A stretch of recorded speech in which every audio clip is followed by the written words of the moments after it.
Esse é o terceiro episódio da nossa série sobre religião. Caso você ainda não tenha ouvido os 2 primeiros, sugiro que os escute.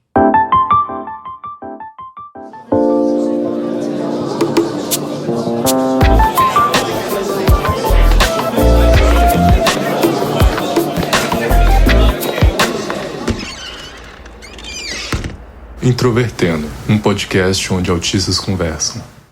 Falar de autismo e religião também inclui família. Afinal, a prática religiosa é, em sua esmagadora maioria, uma experiência coletiva passada de geração em geração. Nós sabemos que existem vários aspectos dentro dessa socialização que pode ser desafiadora para toda uma família que vive situações de deficiência. Por isso, conversamos com 2 mães de autistas que são religiosas para nos contar as diferenças e semelhanças da maternidade atípica ao professar uma fé. A primeira delas que eu conversei foi com a carioca Ana Paula Porto. Ela é jornalista, mãe solo e tem 3 filhos, sendo 2 autistas gêmeas, chamadas Nanda e Duda. Além disso, ela é evangélica e nos contou como foi isso para a família. Sou membro da Igreja Batista em Renovação Espiritual Nova Jerusalém, aqui no bairro do Sampaio, na Zona Norte, do pastor Samuel e da pastora Denise, muito conhecidos por conta do Ministério de Louvor Nova Jerusalém. Bem, minha história é longa, mas é boa, é uma história boa. Eu conheci Jesus com 11 anos, né? Foi quando, depois de um período, após morar em Fortaleza, por conta de uma mudança, né? Nós conhecemos Jesus quando a minha mãe voltou. Minha mãe estava muito doente. E quando a gente foi para Fortaleza, um tio de consideração, né? Que aqui no Rio a gente usa muito isso. Às vezes não tem um parentesco ali familiar, mas tem a consideração e você leva aquilo ali a pessoa como se fosse realmente da família. Ele tinha tido um AVC, um derrame, e ele ficou assim, entrevado, chegou a ficar em cadeira de rodas. E quando a gente voltou de Fortaleza, minha mãe muito doente, esse tio que foi buscar a gente na rodoviária.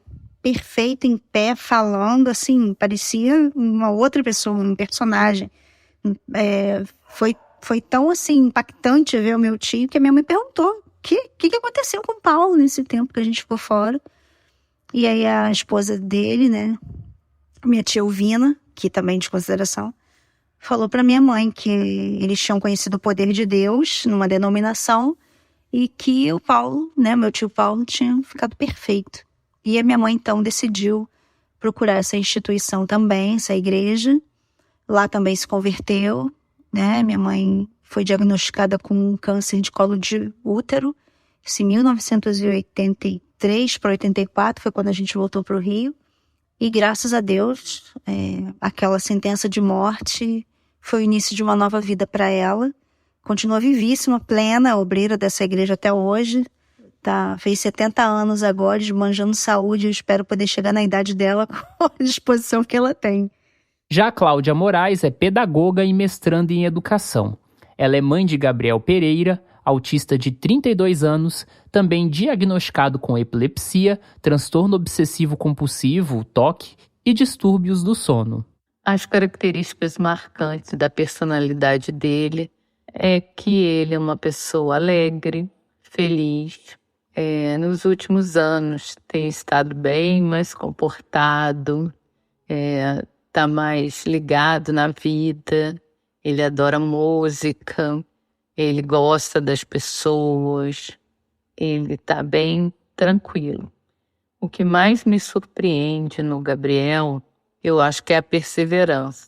Ele me surpreende todos os dias com coisas que eu imagino que não vai fazer ou que não vai querer, e ele está sempre se superando. É uma luta a vida dele, porque ele é um autista não verbal e eu acho que isso dificulta a vida de qualquer pessoa, porque a fala ela está presente diretamente na interação com as outras pessoas, né? Então não ter isso dificulta um pouco, mas não o impede de fazer nada do que ele queira fazer do que ele possa fazer. Após uma trajetória católica, eles se encontraram no espiritismo. A espiritualidade ela é muito importante na nossa vida.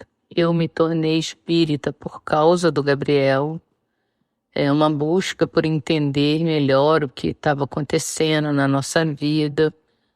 Eu ainda não sabia que era autismo, mas sabia que ele era diferente e busquei as minhas forças em Deus. Anteriormente, eu era da Igreja Católica, mas não praticava muito. E assim que eu entrei para o Espiritismo, eu realmente me encontrei e tem 28 anos, já que eu sou espírita. É importante na nossa vida porque nos permitiu entender um pouco melhor tanto o nosso processo de evolução quanto o porquê do autismo em nossas vidas, como que nós podemos desempenhar melhor as nossas missões e nos ensinou também a ser resilientes. Então eu acho que é super importante. Já no caso das filhas de Ana, a história é um pouco diferente. As meninas tiveram o diagnóstico do autismo aos 3 anos. Finalzinho dos 2 anos para os 3 anos. A gente sempre, entende que tem alguma coisa diferente. A mãe sempre sente que tem algo estranho, no comportamento. Apesar da pediatra delas, mesmo me dizer, você está comparando, não faz isso, cada criança tem seu tempo, a gente sempre sente. Perguntamos para a Cláudia como o espiritismo enxerga o autismo, e ela disse: como a minha religião enxerga o autismo? Enxerga como deve ser enxergado, tendo um olhar especial para a individualidade. Então, não tem um determinismo, o autismo chegou na sua vida por causa disso. Não, o espiritismo, ele crê que os autistas podem vir com missão, eles podem vir para exemplificar, eles podem vir para apoiar uma família, eles podem vir para expiar faltas passadas, eles podem vir para construir, eles podem vir para mudar o mundo.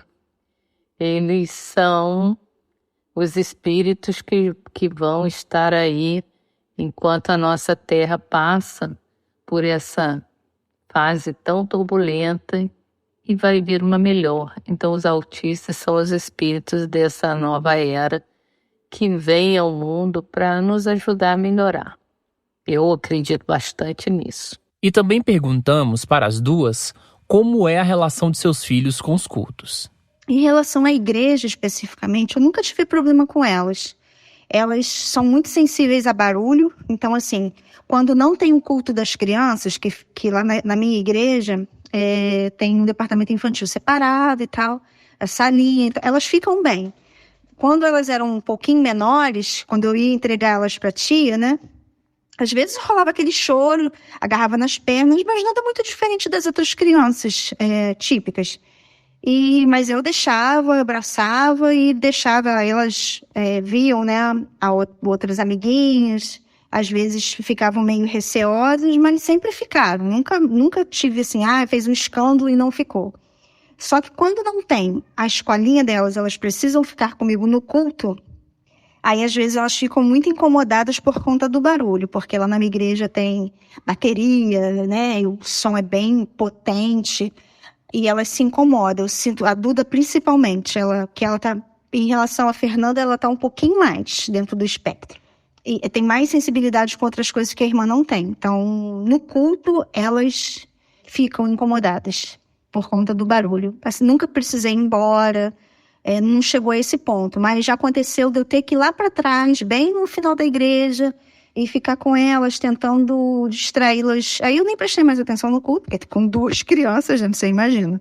É complicado. Às vezes é bem complicado, mas em relação a isso, nunca tive problema na igreja. Eles têm outras crianças diferentes, com síndrome de Down, com outras diferenças das outras crianças, convivem todas juntas, não tem nada separado. Então, eu me sinto muito acolhida como mãe, como membro da igreja, né? Eles têm professores que já trabalham com crianças assim, então entendem também as nossas dificuldades. E graças a Deus as meninas seguem, cantam as musiquinhas, graças a Deus nunca tive problema em relação a isso. Nós participamos pouco, acho que até por causa do próprio estilo de vida do Gabriel, das rotinas que ele tem. Ele dorme muito cedo, então a gente acaba participando pouco dos projetos religiosos. Mas, assim, não me sinto excluída, jamais me senti excluída dentro do espiritismo, dentro das casas espíritas. A gente frequenta uma casa e todos amam o Gabriel, sempre foi muito bem tratado. Mas projetos, mesmo os religiosos, que sejam direcionados para os autistas adultos, é muito difícil da gente encontrar. Ainda mais quando o autista tem um grau tão severo, as pessoas não sabem muito bem como lidar. Então, eu acho que falta projetos que sejam direcionados para eles. Uma coisa que eu acho importante é que, por exemplo, eu faço parte de um grupo de mães de autistas, familiares de autistas, profissionais, e nós temos variadas religiões e a gente se dá muito bem, a gente se respeita muito. Eu acho que isso é importante. As religiões, elas estão aqui para servir de caminho para Deus, não para servir diferenças entre os homens. Então, o respeito é fundamental. E as famílias de autistas, elas precisam desse respeito, elas precisam desse apoio, elas precisam estar envolvidas nesses projetos onde elas possam se sentir bem também, onde elas possam se sentir acolhidas. Eu acho que isso é uma das coisas mais importantes que a gente pode oferecer em qualquer projeto, seja ele social ou religioso. No próximo e último episódio, vamos conversar com pessoas que estão desenvolvendo projetos sociais dentro do meio religioso relacionados a autismo e outras deficiências.